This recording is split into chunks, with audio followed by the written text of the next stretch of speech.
Le but de ce projet, c'est de travailler sur 2 grands récits en lien avec la crise écologique. Le premier méta-récit qu'on va appeler, c'est le récit technosolutionniste, qui véhicule l'imaginaire comme quoi, en fait, la technologie va résoudre à elle seule tous les problèmes écologiques.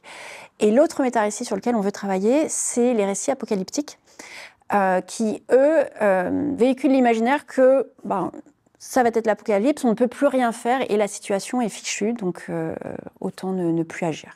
Donc ces 2 méta-récits, même si très différents, ont en commun d'être assez démobilisateurs. Et donc l'objectif du projet, c'est de vraiment analyser ces 2 méta-récits dans 3 sphères différentes que sont la sphère managériale, les entreprises, la sphère de l'éducation de la jeunesse et la sphère culturelle.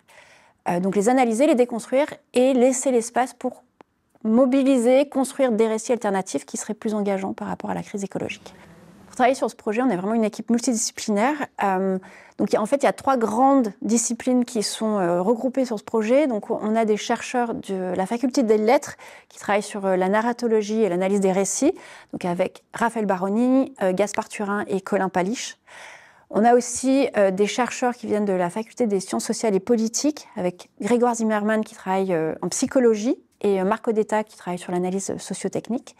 Et enfin, des chercheuses qui viennent du management, de la faculté des HEC, avec Estéphania Hammer et moi-même, Stéphanie Missonnier. Pourquoi est-ce qu'on s'est intéressé aux récits ? Parce que les récits et les imaginaires représentent l'un des outils les plus anciens et les plus efficaces dont on dispose, dont l'humanité dispose, pour modéliser son expérience du monde, tant au niveau cognitif qu'au niveau émotionnel, et pour construire du sens. Les récits nous aident à nous positionner à l'égard du présent et à nous projeter également dans le futur. C'est pour ça que vis-à-vis du changement climatique qui impacte l'ensemble de la société, il nous a semblé important d'explorer ce terrain-là, puisque les récits sont partout. Alors nous avons des collaborations prévues avec 3 types de terrains, le terrain entrepreneurial, le terrain culturel et le terrain éducatif. Et le terrain éducatif va se dédoubler entre les milieux universitaires et les milieux scolarité secondaire.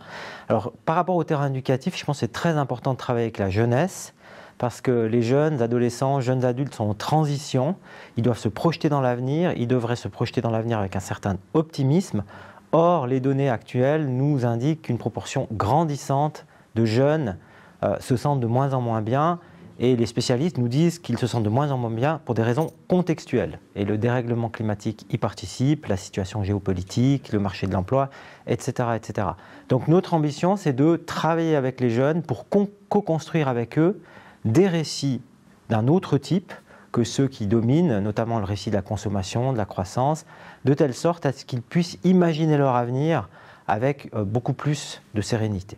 En ce qui concerne donc le monde culturel, on a prévu toute une collaboration au long cours, non seulement avec des institutions, mais aussi avec des associations et avec des festivals, comme le Festival des Écotopiales, ici à Lausanne, qui est un festival sur les imaginaires et les récits écologiques. Et en ce qui concerne le monde du management, on a prévu des collaborations donc avec les entreprises de façon assez approfondie dans différents secteurs, mais notamment technologiques, et aussi travailler avec les étudiants de la faculté des HEC en management pour identifier aussi les récits prédominants. Voilà, donc on se réjouit de commencer ce grand projet de recherche avec 2 doctorants et doctorantes qui nous rejoindront très prochainement.